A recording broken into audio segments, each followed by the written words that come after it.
Augustus, o primeiro dos imperadores.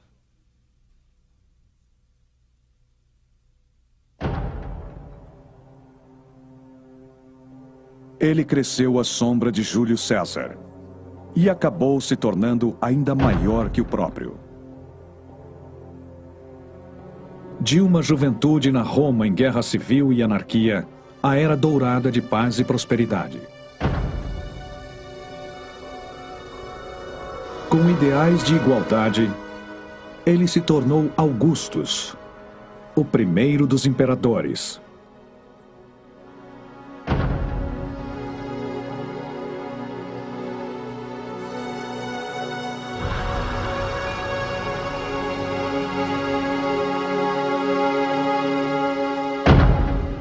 Ele assumiu a responsabilidade de vingar a morte do seu tio, Suetônio.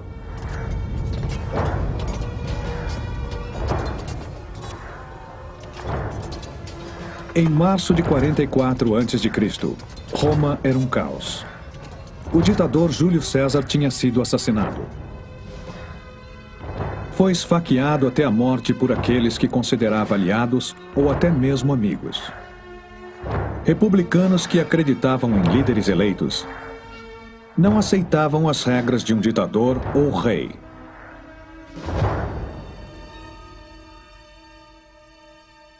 Ninguém sabia o que ia acontecer após a morte de César. Seus assassinos não estavam preparados para assumir o seu cargo. E havia um suspense no ar. E todos eram suspeitos de ambições secretas, mas ninguém realmente sabia o que estava por vir.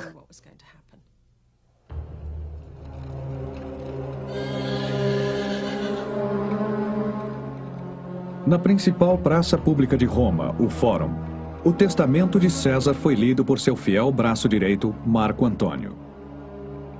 No testamento, ele deixou presentes para os cidadãos de Roma e passou seus bens e o nome da família para seu parente mais próximo, seu sobrinho neto, Otávio. Sua família era de pequenos proprietários rurais das redondezas de Roma, e o jovem de 19 anos era pouco conhecido entre a multidão que se aglomerou à volta de Marco Antônio. Otávio havia passado um verão na Ibéria, em campanha com o tio-avô, e depois foi mandado para o leste, para a Grécia. E foi lá que soube do assassinato de César e de sua herança. Sua mãe lhe escreveu implorando para que não se envolvesse com a política assassina da capital. Mas o adolescente ignorou as preocupações da mãe e partiu para Roma. Imagine a situação. Ele fica sabendo do assassinato de César, descobre que é o herdeiro principal e percebe que, se ele não arriscar, ele vai ser assassinado ou totalmente esquecido.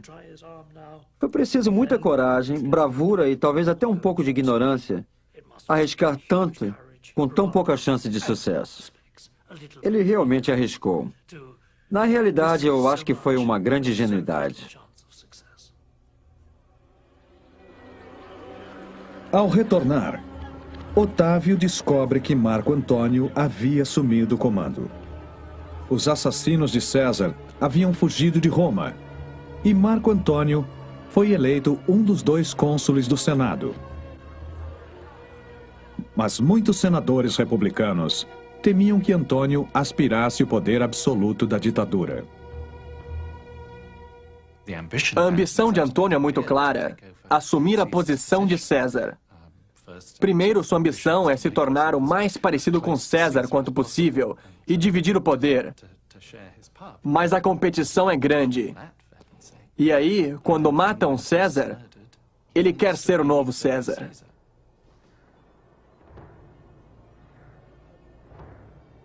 Os oponentes de Marco Antônio tinham um plano. Otávio seria a figura perfeita em que todos confiariam. A popularidade do seu tio-avô e o exército protegeriam a República das ambições de Marco Antônio.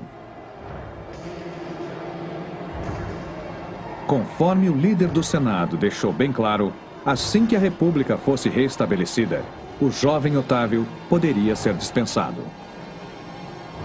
Idolatre-o, honre-o e livre-se dele. Cícero. Os senadores de meia-idade logo descobriram que haviam subestimado o jovem adolescente.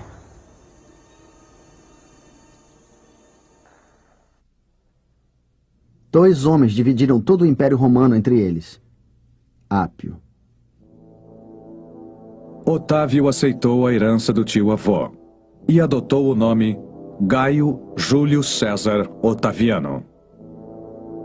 Na história, é conhecido como Otaviano.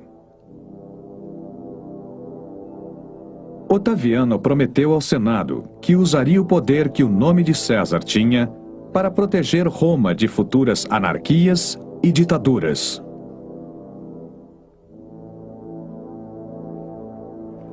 Ele ofereceu ao Senado o fiel exército de César, em troca de legitimidade. O Senado, influenciado por Cícero, elegeu o adolescente Otaviano senador. Com isso, Cícero estava oficialmente contra Marco Antônio. Vamos falar do pior tipo de vulgaridade. Você, com a sua gula, bebeu tanto vinho no casamento de Hípia que foi obrigado a vomitar na frente dos romanos.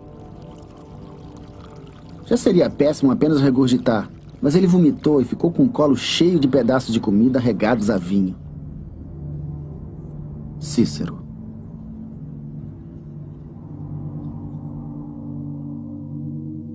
Antônio respondeu com terríveis acusações.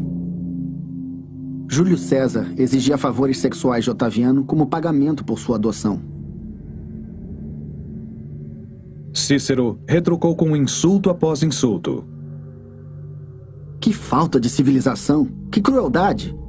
Ele acusou Otaviano de fatos criados por sua própria indecência e libertinagem.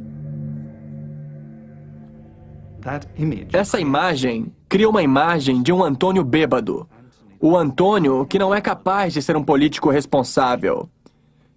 E é isso que os romanos caracteristicamente fazem em situações de conflito público.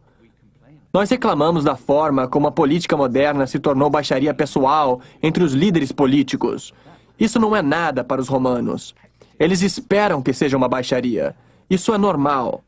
Mas no decorrer das discussões, as pessoas se magoam, se irritam e não perdoam facilmente. E isso deu a Antônio uma grande quantidade de inimigos irados. Cícero fez um comentário que eu considero de extremo mau gosto quando disse no banquete dos Idos de Março que Antônio deveria ter sido parte do jantar. O Senado mandou o exército para o norte da Itália para atacar Marco Antônio. A legião, fiel à memória de César, foi comandada por seu filho adotivo, Otaviano. Nas duas batalhas que se seguiram, as legiões de Antônio foram destruídas, mas ele escapou ileso. Seus oponentes no Senado congratularam-se por acabar com as aspirações de Marco Antônio. Acreditavam ter salvo a República, mas desconheciam as ambições de Otaviano. Aparentemente, Otaviano estava com o mesmo problema que César teve em 49.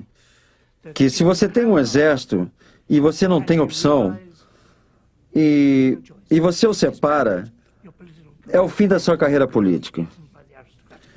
Você vai ser devorado pelos lobos aristocratas. Se você mantém seu exército e usa para ajudar na sua carreira política, aí você tem uma chance. Se você tem um exército, você pode sobreviver. Sem um exército, aos 19 anos, você está acabado. Otaviano manteve pulso firme com seu exército e, num ato de coragem e bravura, se dirigiu para o sul, em direção a Roma. Aos 19 anos, ele foi para Roma como se estivesse indo para uma cidade inimiga e mandou mensagens em nome do exército exigindo fazer parte do conselho.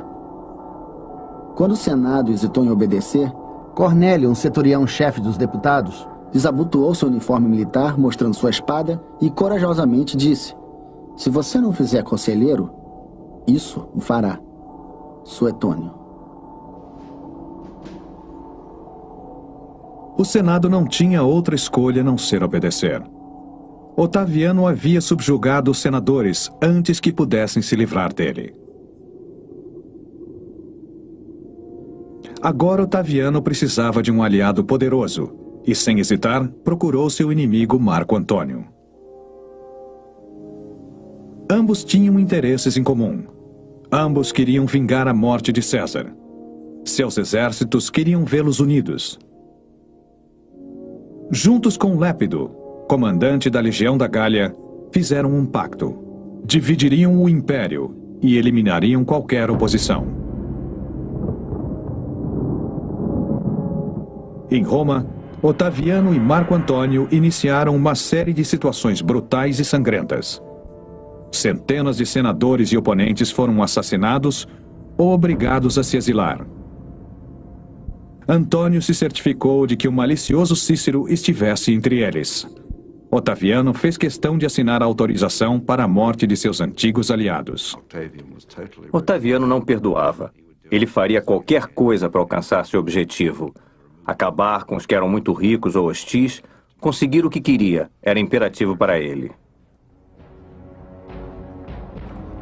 Com o objetivo de vingar a morte de César, Otaviano e Marco Antônio viajaram para a Grécia.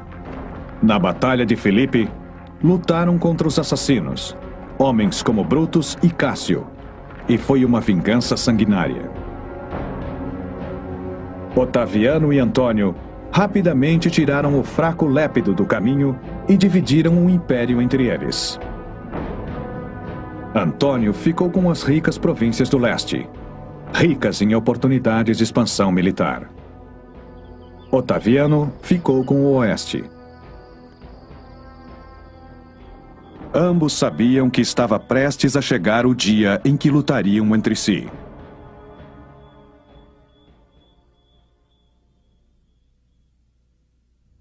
Eu venci em Ática, Otaviano.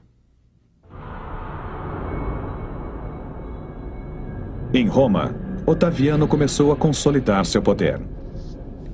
Em 39 a.C., ele se casou com a bem-nascida Escribônia, mas se cansou dela bem depressa.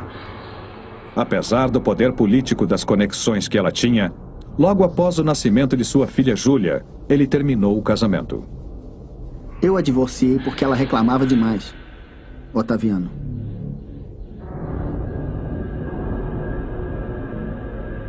No ano seguinte, Otaviano conheceu e se apaixonou por uma jovem chamada Lívia.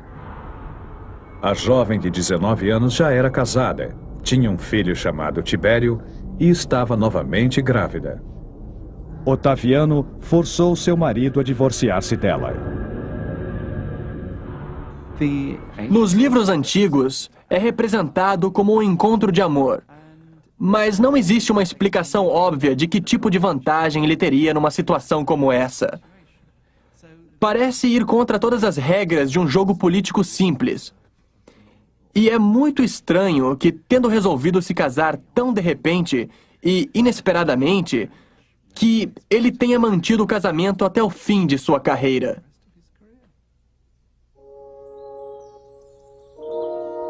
O casamento também serviu para melhorar suas então estremecidas relações com Antônio. Ele lhe deu a mão da sua amada irmã Otávia, que deixou Roma para morar com Antônio em Atenas. Mas Antônio não tinha tempo para Otávia. Ele se apaixonara por Cleópatra, a rainha do Egito. Ela era rica, sensual e intrigante. Ela viu Antônio como novo líder romano, e assim como antes havia seduzido Júlio César, agora seduziria Antônio. A paixão ardente também alimentava ambições políticas. Cleópatra queria que o exército de Antônio a ajudasse a construir um novo império centrado no Egito. Antônio percebeu que poderia usar a fortuna dela para segurar Otaviano. Antônio despachou uma Otávia humilhada de volta a Roma e, sem divorciar-se dela, casou-se com Cleópatra. Talvez tenha sido porque Antônio se aliou a Cleópatra, uma mulher estrangeira, que Otaviano foi capaz de usar a sua fortuna de uma forma que ele assegurou o apoio da maioridade no Senado de Roma. Foi essa aliança com uma estrangeira que virou o jogo em favor de Otaviano. Otaviano se enfureceu ainda mais quando Antônio declarou que Cesário, o filho ilegítimo de Cleópatra e César, era o verdadeiro herdeiro do nome e da fortuna de César. Em Roma, Otaviano começou uma campanha contra Antônio. Quem não se enfureceria ao ouvir e ver no que Antônio se tornara? Agora ele abandonara completamente seu estilo de vida ancestral, aderiu a costumes estrangeiros e bárbaros, se recusava a honrar a nós, seus conterrâneos, nossas leis e nossos deuses. Ou ele está cego ou ele está louco. E ouvi dizer que ele foi enfeitiçado por aquela mulher. Sendo assim, ele não mais será considerado um cidadão romano, e sim um egípcio. Otaviano.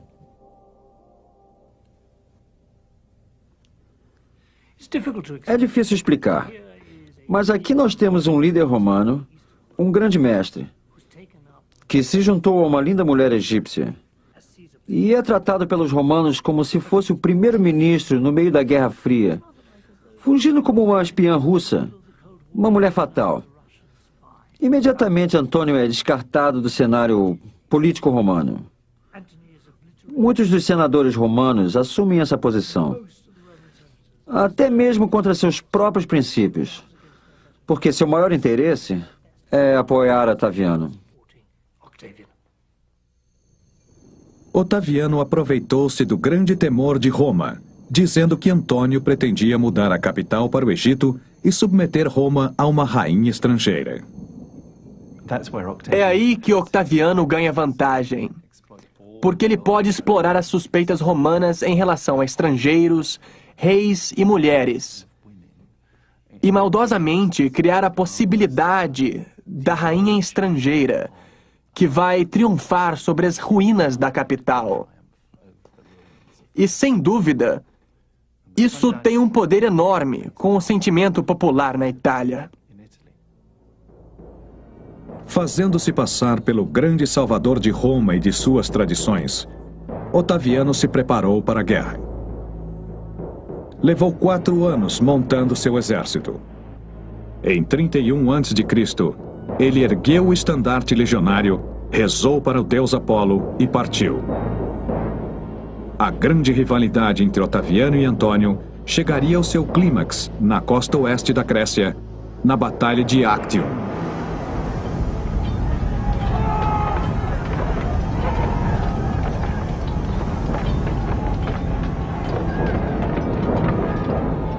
No centro, podia-se ver as tropas, em bronze, em posição de guerra. As ondas pareciam douradas. De um lado, Otaviano, liderando os italianos para a batalha, com componentes do Senado e grandes deuses. Do outro lado, Antônio, uma riqueza absurda. E, uma vergonha, a esposa egípcia e o apoio do poder do Oriente. Virgílio.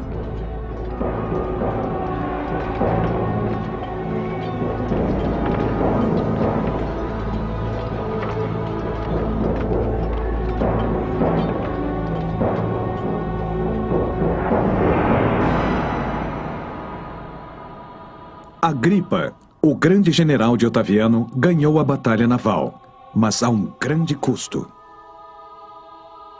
As águas da região ática foram manchadas com sangue romano. Sêneca. Muitos líderes de Roma e da Itália que apoiavam Antônio pereceram.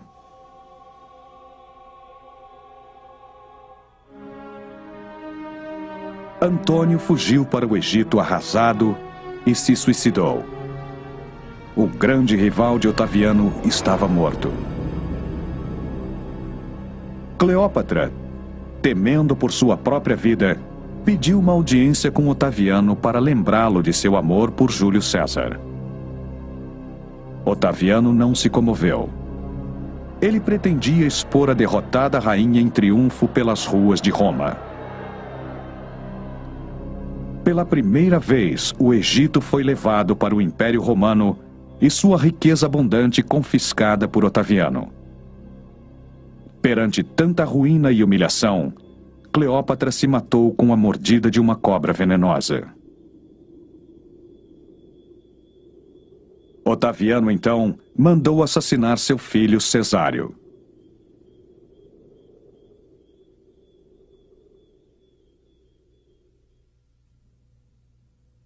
Um mundo cansado pela guerra civil sucumbiu ao seu controle. Tácito. Aos 33 anos, Otaviano voltou a Roma. Eu acho que nem em 31 a.C., quando ele se tornou líder absoluto de Roma, ele poderia prever o que aconteceria.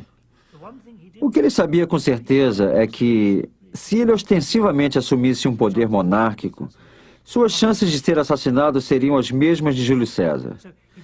Ele sabia que tinha que ser cuidadoso e cauteloso, equilibrando forças com a aristocracia romana. Otaviano vivia um constante dilema: como ser o líder soberano e sobreviver? O grande conflito é que ele disse que estava salvando Roma de seu opressor. Antônio é o opressor, Antônio é o tirano. Ele manipulou a situação de forma que, ao invés dele ter a mesma imagem de César, sendo o tirano de Roma, ele é o libertador. Ele é o Brutus livrando Roma da tirania. Mas é claro que, para livrar Roma dos tiranos, ele se tornou um tirano. Como resolver esse conflito? Como ele pode ser o amigo de todos, o salvador de todos, e não ser o homem diabólico que monopolizou o poder?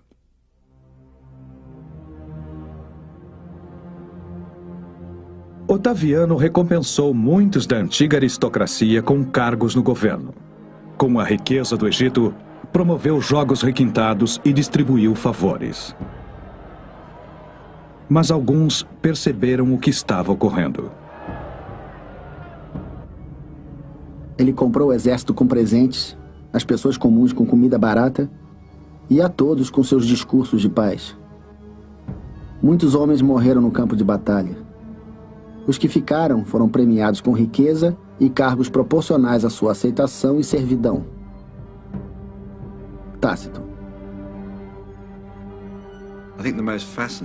Eu acho que a coisa mais fascinante sobre Otaviano é o contraste entre a capacidade de ser totalmente insensível, cruel, como ele demonstrou no período antes do Ático, e a forma como ele é capaz de deixar essas características de lado e assumir uma personalidade completamente diferente depois.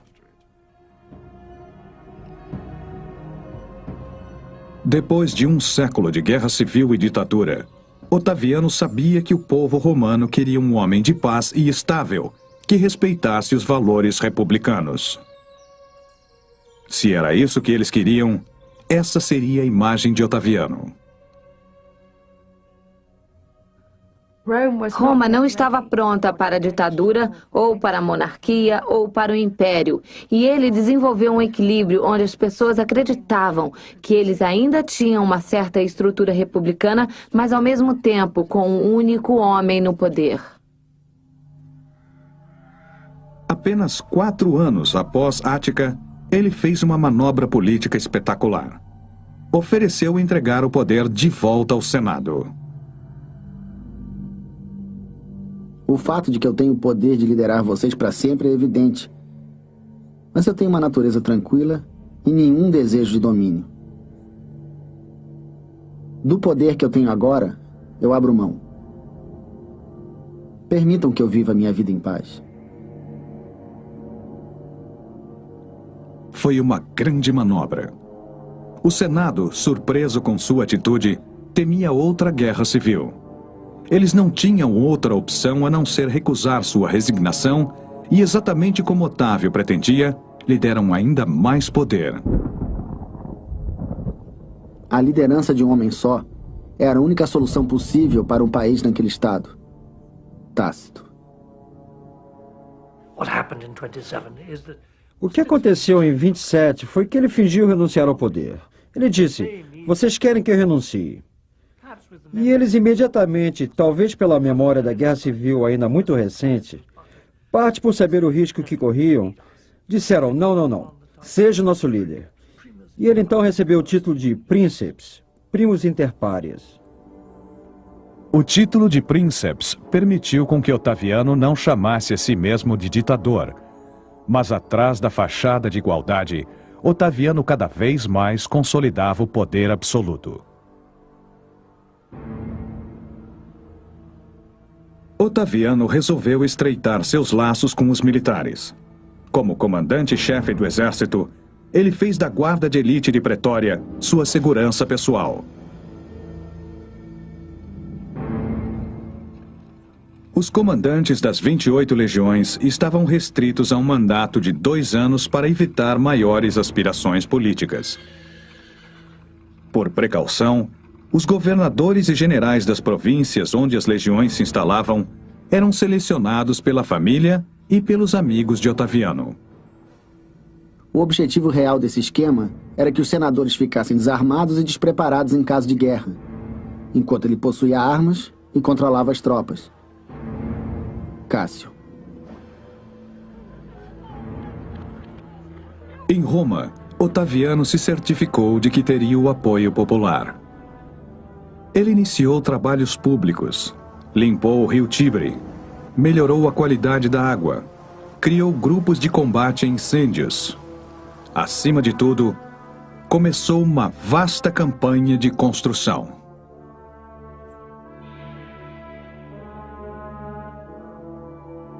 Eu transformei a Roma de tijolo em Roma de mármore. Otaviano.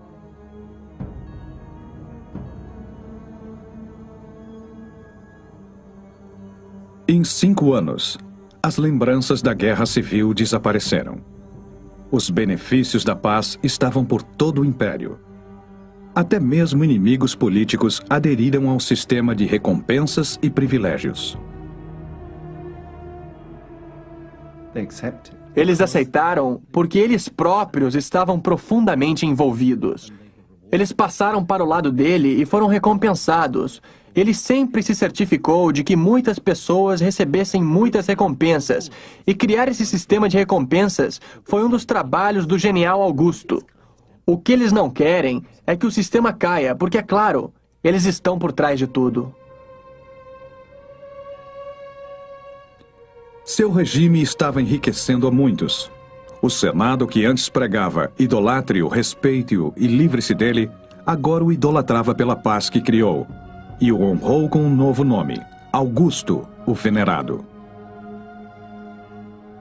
Eu recebo o título de Augusto em nome do Senado, em reconhecimento ao meu valor, clemência, justiça e devoção. Augusto. Otaviano tornou-se o imperador César Augusto. Ele não tinha rivais. Era o mestre do Império Romano e fundador da Pax Romana, a paz romana. Eu restaurei, eu completei, eu construí, eu dei. Augusto. Augusto exigia fidelidade absoluta. Em troca, proporcionava paz, estabilidade, lei e segurança para todos os cidadãos. Roma, sob o comando dos imperadores e de Augusto, se beneficiou da prosperidade como nunca. Basicamente, tinha mais dinheiro disponível, os impostos estavam indo para Roma, Roma estava crescendo. Roma começou a se expandir no reinado de Augusto como nunca tinha antes. Era o primeiro passo de uma jornada de 2 séculos de muita prosperidade. Após décadas de uma guerra civil destruidora, as províncias de Roma se beneficiavam com a Pax Romana. Novas cidades, aquedutos, teatros, banhos públicos, ruas e pontes eram fornecidos pelo Império. O comércio prosperava e a agricultura se desenvolvia. Ele ficou conhecido como o grande restaurador da normalidade, o reestruturador da sociedade. e melhorou a vida de muitos cidadãos do Império Romano. Ele possibilitou a volta do cidadão ao campo ou ao que quer que estivesse disponível para eles.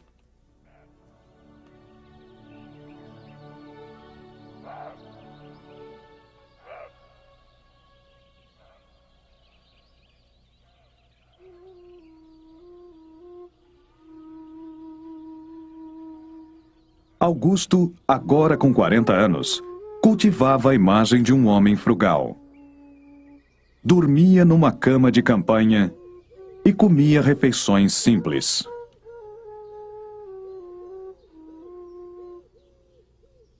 Ele era frugal. Sempre preferia a comida das pessoas comuns, principalmente o pão branco com queijo e figos verdes. Suetônio.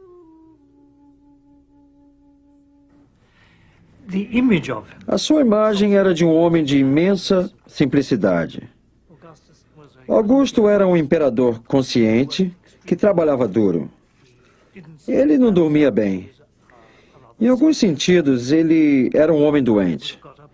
Ele acordava cedo para ler as notícias. Ele era extremamente escrupuloso e sempre tinha dezenas, até centenas de delegações querendo vê-lo.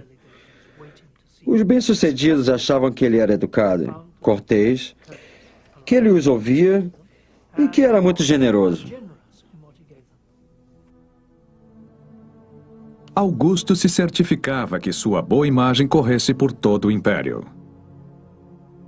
Centenas de estátuas, bustos e moedas foram parar na Ibéria, Judéia, Grécia e Gália. Ele acaba sendo identificado com os deuses e sua representação simbólica. A forma como se apresenta, surpreendentemente, é a de um clássico deus romano. É por isso que, a partir do Ático, ele não tem idade. Ele é simplesmente divino, como um deus vivo. Ele não tem rugas, ele não tem problemas.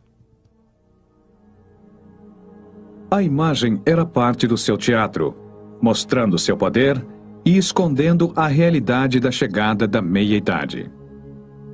Seus dentes eram pequenos, poucos e cariados. Seu cabelo amarelado e encaracolado. As sobrancelhas se juntavam acima do nariz e quase não se percebia que ele era um homem tão pequeno. Suetônio.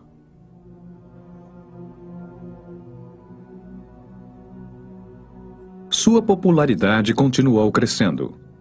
Um mês do verão foi batizado em sua homenagem, agosto.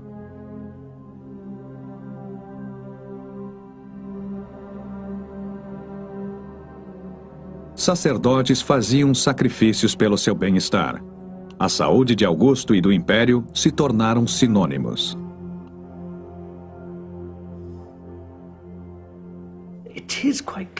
É muito claro que determinados grupos de líderes por todo o Império Romano estavam tão satisfeitos com a nova paz e com a prosperidade que eles alcançaram que eles elevaram Augusto a um nível absurdo. Um deus. E isso era uma grande novidade dentro da religião romana. Os grandes poetas Horácio e Virgílio estavam encarregados de cantar os méritos do seu imperador. O grande César devolveu à terra suas plantações, acabou com a criminalidade, trouxe de volta antigos costumes que o homem italiano tanto prezava, e a fama e dignidade do nosso domínio acabou se espalhando por toda parte. Horácio.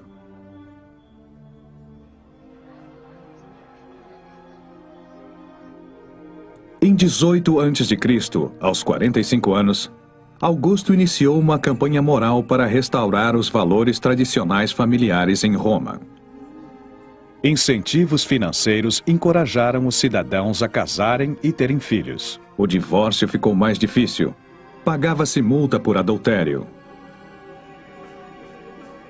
É através de homens que vivem suas vidas assim que os romanos do futuro se tornarão pessoas poderosas. É imperativo que o resto do mundo lhes obedeça, pois deve haver uma raça influenciada por vocês. Augusto.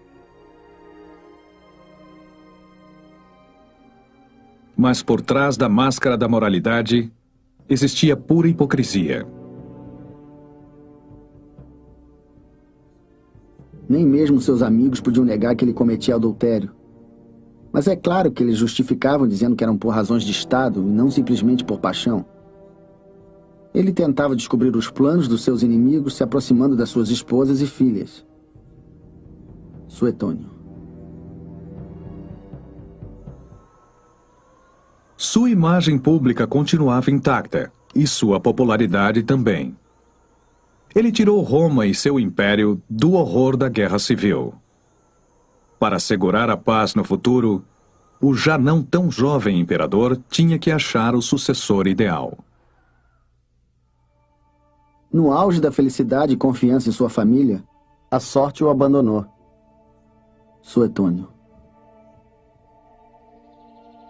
Augusto deu um fim à república. Era um rei, só não tinha o título. Sua nova ambição era criar uma dinastia que herdasse seu poder.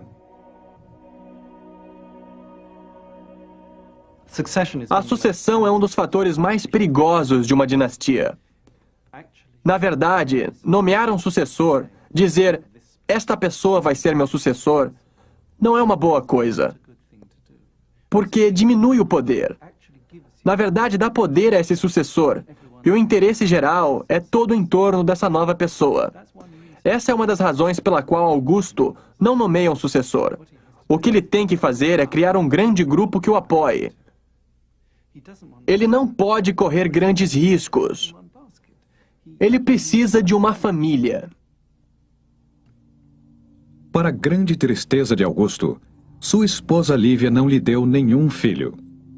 Sua única filha, do seu casamento com Escribônia, era Júlia. Ela se tornou a chave para as esperanças de Augusto de estabelecer uma dinastia imperial.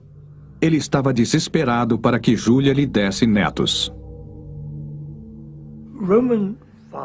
Pais romanos em cargos políticos achavam que eles tinham o direito de manipular seus filhos para suprir suas ambições políticas. Então, Augusto casou Júlia com sucessivos maridos por causa de seus interesses políticos.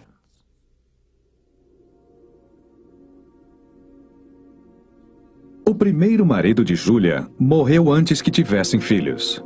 Augusto, então, fez com que ela se casasse com seu melhor amigo, Agripa, 24 anos mais velho. Cumprindo suas obrigações, tiveram 5 filhos. 2 deles, Caio e Lúcio, foram adotados por Augusto. Mas quando Agripa morreu, Augusto forçou Júlia a casar-se com seu meio-irmão Tibério.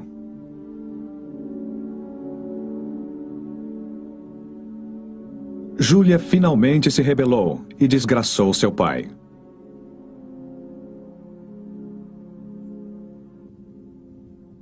Sua filha não tinha vergonha e se tornou uma grande vergonha. Ela se entregou a diferentes amantes. Ela andava pela cidade vivendo aventuras noturnas. No mesmo fórum onde seu pai propôs a lei contra o adultério, ela seduziu. Ela passou a viver uma vida de prostituta, vendendo seu corpo a amantes desconhecidos. Sêneca. Havia um motivo, uma razão para a violação das leis morais de seu pai. E por causa dessa rebeldia, Augusto decidiu que ela seria exilada. Ele a exilou numa ilha por 5 anos, proibindo-a de receber visitas masculinas e proibindo-a de beber vinho. Ou seja, fez sua vida ser uma desgraça. Corriam rumores de que Lívia, a esposa de Augusto, teria contribuído para a desgraça de Júlia. Eu não acho que Júlia queria se rebelar. Existe uma grande possibilidade de a história verdadeira não ser a história de Júlia, mas a de Lívia. Que Lívia armou tudo para arruinar Júlia e seus filhos, para levar seu filho Tibério ao poder. E eu acho que esse é um ponto de vista bem plausível, que a razão para a ruína de Júlia é que Lívia vai a Augusto e diz: eu preciso falar com você sobre sua filha. ela tem feito algumas coisas das quais você precisa saber. Ela tem participado de orgias no fórum e, francamente, é péssimo para você. E por aí vai. Mais tragédias pessoais marcariam os últimos anos de Augusto. Muitos achavam que seus netos favoritos, Gaio e Lúcio, seriam seus sucessores. Mas ambos morreram cedo. Augusto, para quem a sorte sempre sorriu, agora, aos 66 anos, estava arrasado. Sua saúde começou a piorar. No inverno, ele usava 4 túnicas e um grande camisolão de lã por cima de uma camiseta. O indicador da sua mão direita estava tão dormente e tremendo que ele quase não conseguia segurar o bico de pena.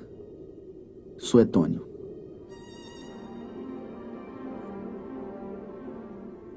Durante o comando de Augusto, o Império passou por uma grande expansão.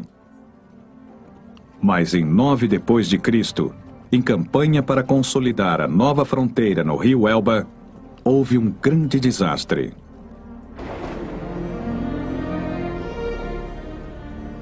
Na umidade e escuridão da floresta, 3 legiões foram atacadas por tribos germânicas e aniquiladas. Ele ficou tão consternado com o ocorrido que deixou o cabelo e a barba crescerem por vários meses. E às vezes batia com a cabeça na parede gritando: "Me deem minhas legiões de volta!" Suetônio. Augusto não conseguia se recuperar de tamanho fracasso. Seu conselho ao seu enteado Tibério era para não avançar além das fronteiras. Tibério havia se tornado um general forte e fiel. Augusto não tinha intenção de fazê-lo como sucessor, pois Tibério não tinha seu sangue. Mas agora não tinha opções. Em 5 depois de Cristo, ele finalmente adotou Tibério como seu filho e sucessor. Estabeleceu-se então uma dinastia imperial.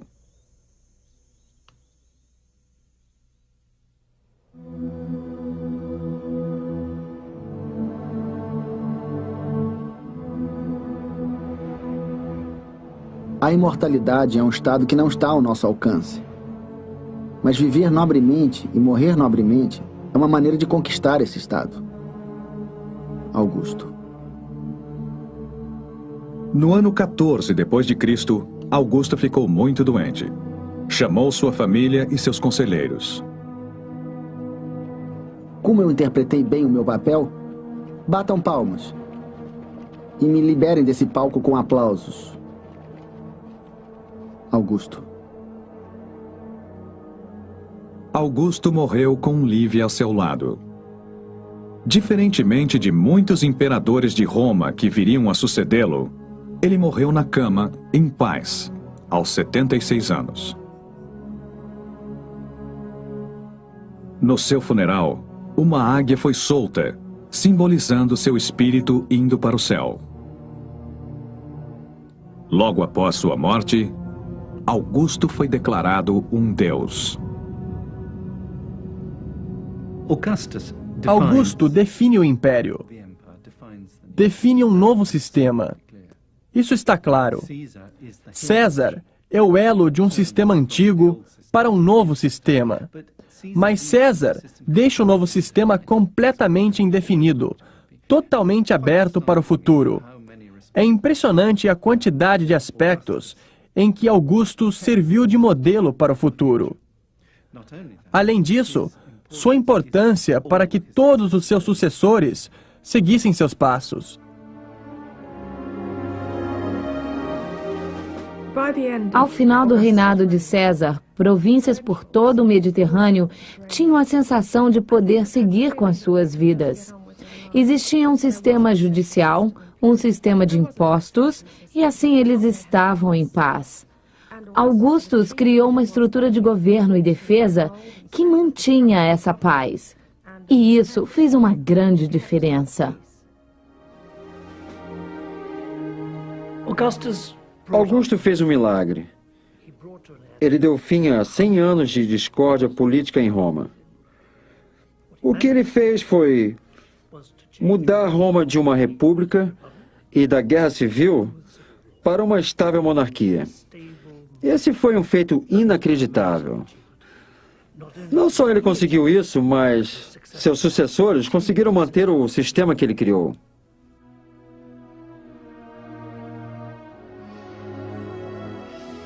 A nova ordem criada no reino de Augusto duraria séculos. Mas a fortuna da sua família imperial estava menos segura. Entre seus sucessores imediatos estavam dois imperadores romanos mais notáveis, Calígula e Nero. Em comparação, todos olhariam para trás, para o primeiro dos imperadores como o melhor.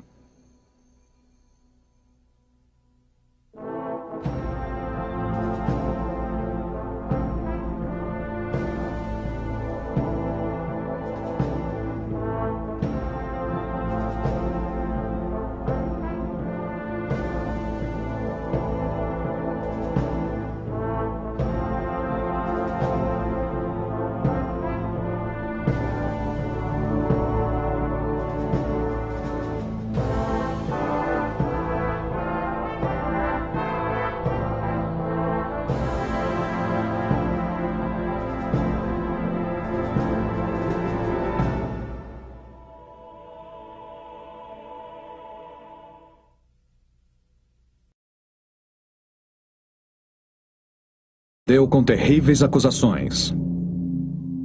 Júlio César exigia favores sexuais de Otaviano como pagamento por sua adoção. Cícero retrucou com insulto após insulto. Que falta de civilização! Que crueldade! Ele acusou Otaviano de fatos criados por sua própria indecência e libertinagem. Essa imagem cria uma imagem de um Antônio bêbado. O Antônio que não é capaz de ser um político responsável. E é isso que os romanos caracteristicamente fazem em situações de conflito público. Nós reclamamos da forma como a política moderna se tornou baixaria pessoal entre os líderes políticos. Isso não é nada para os romanos. Eles esperam que seja uma baixaria. Isso é normal. Mas no decorrer das discussões, as pessoas se magoam, se irritam e não perdoam facilmente. E isso deu a Antônio uma grande quantidade de inimigos irados. Cícero fez um comentário que eu considero de extremo mau gosto quando disse no banquete dos Idos de Março que Antônio deveria ter sido parte do jantar. O Senado mandou o exército para o norte da Itália para atacar Marco Antônio.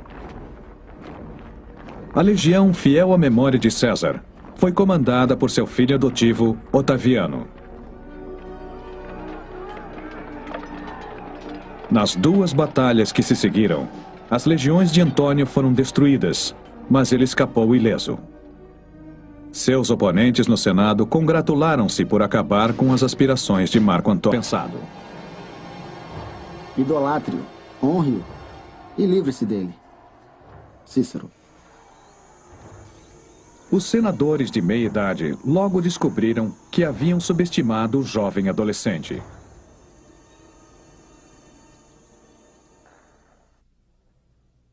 Dois homens dividiram todo o Império Romano entre eles. Ápio. Otávio aceitou a herança do tio-avô e adotou o nome Gaio Júlio César Otaviano. Na história, é conhecido como Otaviano. Otaviano prometeu ao Senado que usaria o poder que o nome de César tinha para proteger Roma de futuras anarquias e ditaduras.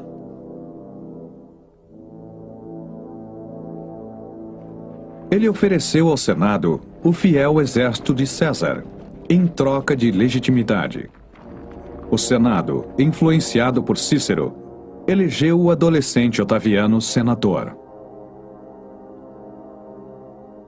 Com isso, Cícero estava oficialmente contra Marco Antônio. Vamos falar do pior tipo de vulgaridade. Você, com a sua gula, bebeu tanto vinho no casamento de Hípia que foi obrigado a vomitar na frente dos romanos. Já seria péssimo apenas regurgitar, Mas ele vomitou e ficou com o colo cheio de pedaços de comida regados a vinho. Cícero.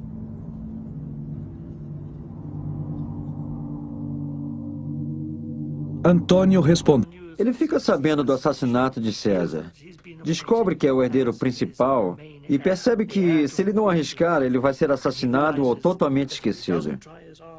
Foi preciso muita coragem, bravura e talvez até um pouco de ignorância arriscar tanto com tão pouca chance de sucesso.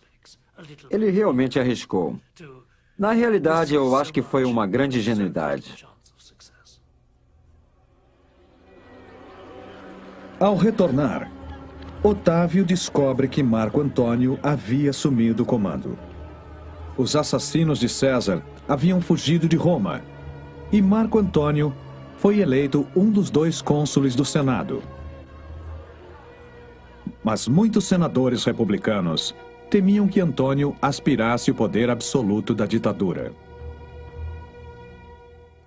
A ambição de Antônio é muito clara: assumir a posição de César. Primeiro, sua ambição é se tornar o mais parecido com César quanto possível e dividir o poder. Mas a competição é grande.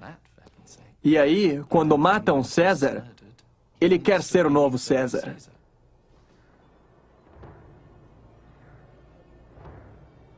Os oponentes de Marco Antônio tinham um plano. Otávio seria a figura perfeita em que todos confiariam.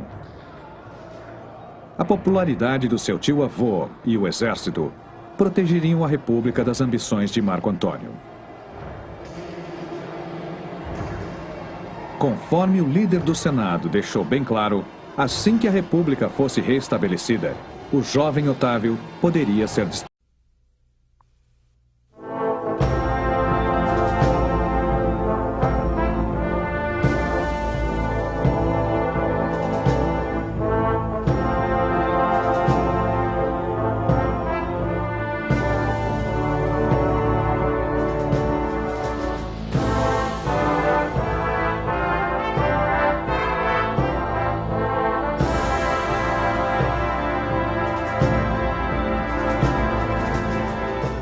Augustus, o primeiro dos imperadores.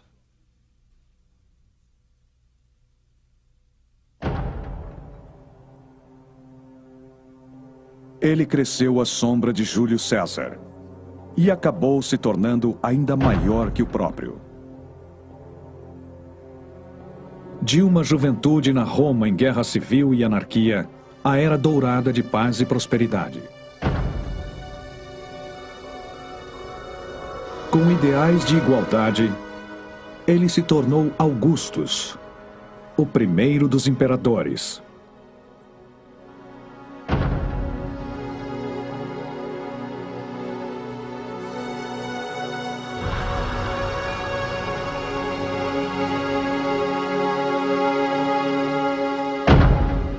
Ele assumiu a responsabilidade de vingar a morte do seu tio, Suetônio.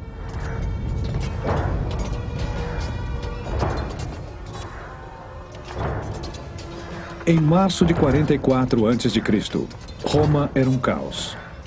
O ditador Júlio César tinha sido assassinado. Foi esfaqueado até a morte por aqueles que considerava aliados ou até mesmo amigos. Republicanos que acreditavam em líderes eleitos não aceitavam as regras de um ditador ou rei.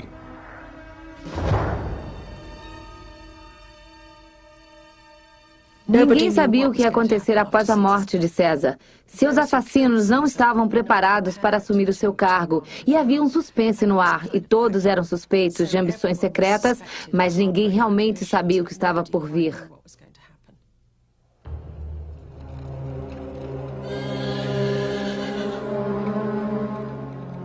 Na principal praça pública de Roma, o Fórum, o testamento de César foi lido por seu fiel braço direito, Marco Antônio. No testamento, ele deixou presentes para os cidadãos de Roma e passou seus bens e o nome da família para seu parente mais próximo, seu sobrinho neto, Otávio. Sua família era de pequenos proprietários rurais das redondezas de Roma, E o jovem de 19 anos era pouco conhecido entre a multidão que se aglomerou à volta de Marco Antônio. Otávio havia passado um verão na Ibéria, em campanha com o tio-avô, e depois foi mandado para o leste, para a Grécia.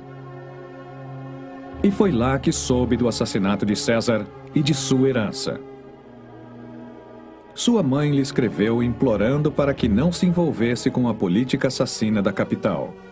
Mas o adolescente ignorou as preocupações da mãe e partiu para Roma. Imagine a situação.